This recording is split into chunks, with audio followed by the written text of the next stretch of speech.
In the section 5, we will be discussing about the persistent data. We will look into the structured, unstructured databases, what is relational databases, how to query through these databases and get the data, store or retrieve the data from these, and more. Today in this video, we will be learning about the different databases, structured and unstructured. What is the JSON format? In the coming videos, we will be learning about how to inject the data into the databases, how to actually run the queries, how to write the queries, and more. What is this database? Database is the place where we actually store our data, our values. It is some piece of memory where we store the data. There are two types of databases. One is structured and another one is unstructured. So what is structured? Well, let's take a look at it in an example.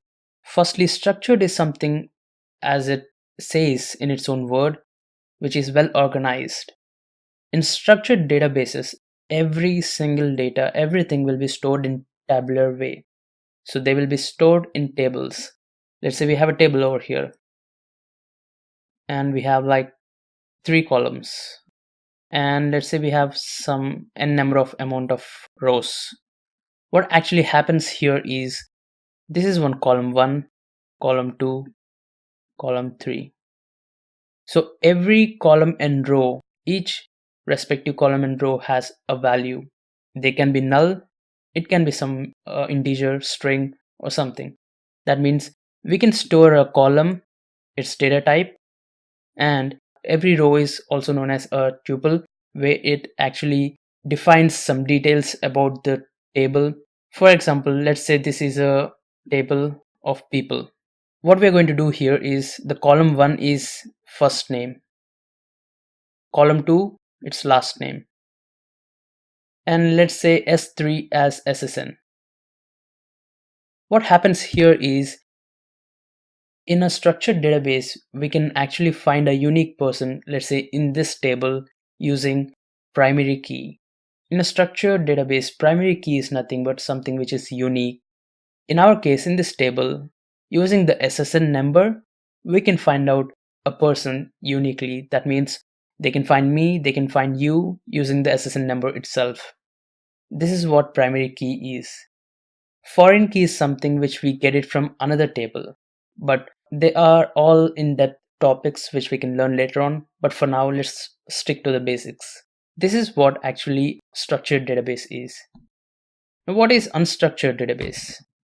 Now that we learned about structured database, you will be knowing what is unstructured easily.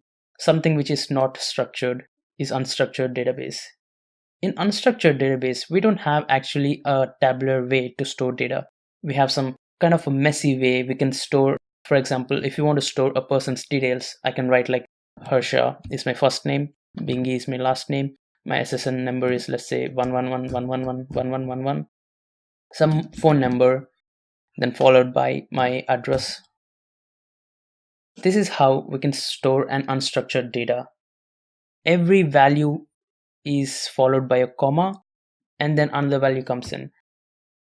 There's a difference between structured and unstructured data. In unstructured data, we can even store images or anything like that. The thing is, there's a difference between structured and unstructured. Structured, it has to be stored in tabular way, and in unstructured, it doesn't specifically has to be in a particular format. We can store data in the JSON format. Now it comes to JSON format. What is JSON format? Well, let's erase this off. We'll leave it like that, and JSON format is nothing but every data will be stored in a key value pair. For example, let's say my name is Harsha Bingi, the first name and the last name. I want to store the SSN of that person. What we can do here is we can store it in key value. So every key will be having a value. What does this mean is that using the key we can find the value of it. Here the key will be my name, Harsha Bingi. What will be the value? The value will be the SSN. This is what a JSON format is. That means in a JSON format, we actually have key value, like I said. Everything will be stored in the key value itself. We can have Harsha 1 2 3 4, Mitra 4 5 6 7, John some 000. A JSON format will be enclosed in the brackets, in the curly brackets, and key will be followed by the colon followed by the value. This is what a JSON format is.